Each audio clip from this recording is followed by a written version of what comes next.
OPS மற்றும் அவரது ஆதரவாளர்கள் பேசியதை கூட்டணிக்கு வருவதற்கான அறிகுறியாகவும் எடுத்துக்கொள்ளலாம் என அமைச்சர் ரகுபதி தெரிவித்துள்ளார்.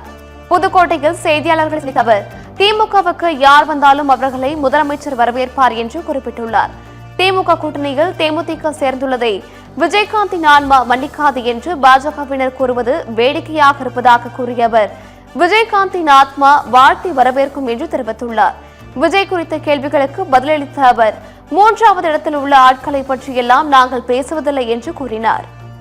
ஓபிஎஸ் அடுத்தது திமுக ஆட்சி வர்றதுக்கான வாய்ப்பு அதிகமா இருக்கு அப்படின்னு சொல்றாரு. அதே மாதிரி அவருடைய ஆதரவாளர் சட்டசபையில முதலமைச்சர் புகழ்ந்து பேசுறாரு. ஓபிஎஸ் திமுக கூட்டணிக்கு உண்டான அறிகுறிகளாக எடுத்துக்கொள்ளலாம்.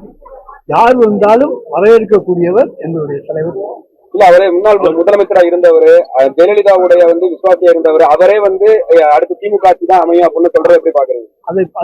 அது இதிலிருந்து நம்முடைய தலைவர் தளபதியினுடைய திராவிட மாடல் ஆட்சி என்பது எம்ஜிஆர் ஜெயலலிதா அவர்களுடைய பாணியிலே சொல்ல வேண்டும் சொன்னால் எம்ஜிஆர் ஜெயலலிதாவுடைய ஆட்சி பெற்ற ஆட்சியாகவும் இது அமைந்திருக்கிறது என்பதைத்தான் ஓபிஎஸ் சட்டமன்ற உறுப்பினர் ஐயப்பன் அவர்கள் சட்டமன்றத்திலே தெரிவித்தார்.